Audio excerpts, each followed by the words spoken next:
Hello बच्चों, let's see the question. The question is which is poikilothermic animal? And the options are tortoise, pigeon, penguin, whale. So let's see what is the key concept to solve this question. So the key concept to solve this question is that कि हमें पता होना चाहिए about the thermoregulation or about the thermoregulators and thermoconformers. अगर हमें ये दो बातें पता है, इट मीन्स हमें कॉन्सेप्ट बिल्डअप होना चाहिए अबाउट द होम्योथर्मी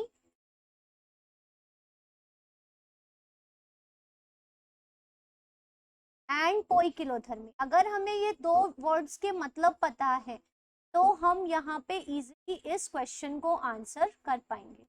ठीक है, and with examples. So let's see what are the poikilothermic animals and the homeothermic animals, or what are the regulators and conformers. So there are two types of animals. दो तरह के animals होते हैं. एक वो animals which change their body temperature with respect to the surrounding. तो ऐसे animals which change their body temperature with respect to the surrounding. मतलब बाहर जहां वो रह रहे हैं वहां उनकी सराउंडिंग में जब टेम्परेचर चेंज होता है तो वो अपने बॉडी के टेम्परेचर को मेंटेन नहीं कर पाते और उनकी बॉडी का टेम्परेचर भी चेंज हो जाता है. Suppose there is an animal, suppose this is the animal and it is living in water. ये फिश है और ये पानी में रह रही है. अब जब पानी का टेम्परेचर सपोज बढ़ने लग गया, पानी गर्म होने लगा, तो जो हीट है that always flows from high temperature to low temperature, तो heat will flow in the body of fish और फिश की बॉडी का टेम्परेचर भी चेंज हो जाए. मीन्स इस फिश के पास ऐसी कैपेबिलिटी नहीं है कि अपने बॉडी टेम्परेचर को कांस्टेंट मेंटेन कर ले, तो बाहर के अकॉर्डिंग अपने बॉडी का टेम्परेचर ये चेंज कर लेते हैं बिकॉज ये फिक्स नहीं कर पाए उसको. तो ऐसे एनिमल्स जो ऐसा कर लेते हैं, जो अपने बॉडी के टेम्परेचर को मेंटेन नहीं कर पाते और जिनकी बॉडी का टेम्परेचर बाहर के अकॉर्डिंग चेंज हो जाता है, ऐसे एनिमल्स को हम कहते हैं poikilothermic animal. So these are called poikilothermic animals. These are called the ectothermic animals. क्योंकि ये बाहर की हीट पे डिपेंड कर रहे हैं, ये अपनी बॉडी की हीट जनरेट नहीं कर रहे हैं, ये बाहर के अकॉर्डिंग ही अपना टेम्परेचर चेंज कर रहे हैं. So these are ectothermic और these are also known as cold blooded animals. क्योंकि अपने बॉडी हीट को जनरेट नहीं कर पाए, उसको मेंटेन नहीं कर पाए, तो these are called the cold blooded animal.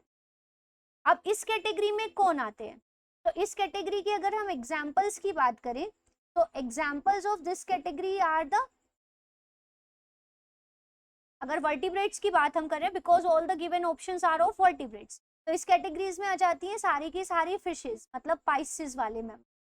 तो सारी फिशेस, सारे एम्फीबियंस एंड सारे के सारे रेप्टाइल्स वो इस क्लास से बिलोंग करते, ग्रुप से belong. So this is very important to remember.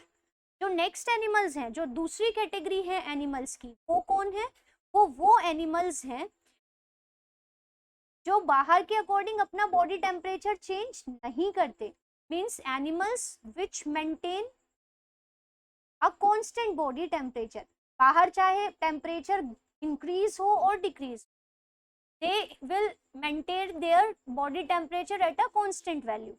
जैसे कि हम ह्यूमन बींग्स, हम बाहर गर्मी हो या सर्दी हो तो हमारी बॉडी का टेम्परेचर 37 डिग्री ही रहता है, बिकॉज हम बॉडी हीट जनरेट कर लेते हैं और उसी के अकॉर्डिंग बॉडी टेम्परेचर को मेंटेन कर लेते हैं. तो ऐसे animals which maintain their constant body temperature, ऐसे एनिमल्स को हम बोलते हैं होम्योथर्मिक एनिमल्स.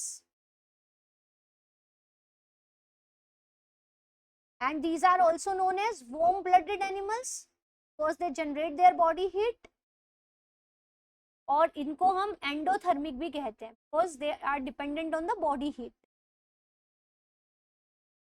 अब इस कैटेगरी के एग्जांपल्स कौन है? इस कैटेगरी में आते हैं सारे के सारे birds, means the members of class Aves, और सारे के सारे मैमल्स. तो वो इसके एग्जाम्पल. अगर अब हमें ये कॉन्सेप्ट क्लियर है तो अब हम इजीली आंसर कर पाएंगे। अब पहला जो ऑप्शन हमें गिवन है दैट इज टॉर्टोइज, तो अब ये हमें पता है that tortoise is the member of class Reptilia, so it is a reptile. And I told you कि रेप्टाइल कौन से ग्रुप से बिलोंग करते हैं, reptiles are the poikilotherms, so it is the example of poikilotherm, so I am representing it as P। Second option जो हमें है वो है pigeon, तो pigeon हमें पता है pigeon is a bird and I told you कि birds can maintain their body temperature at a constant value, तो ये क्या हो गया, this is a homeothermic animal, so H लिख दिया मैंने इसको। थर्ड ऑप्शन हमारा क्या है, penguin, तो penguin is a bird, so penguin is a bird, so it is a member of class Aves and it is also a homeothermic animal, so मैंने इसको H लिख दिया। नेक्स्ट जो ऑप्शन हमें गिवन है दैट इज व्हेल, तो whale is a mammal, whale को आप फिश मत समझना, व्हेल इज अ मैमल, और मैमल कौन से ग्रुप से बिलोंग करते हैं, द होम्योथर्म, को भी मैंने लिख दिया H से। तो हमें जो यहाँ पे फाइंड आउट करना था that is पोइकिलोथर्म, so out of this the only animal which is poikilothermic is definitely tortoise, so the right answer of this question is none other than the option number 1 means tortoise, so the right answer of this question is option 1।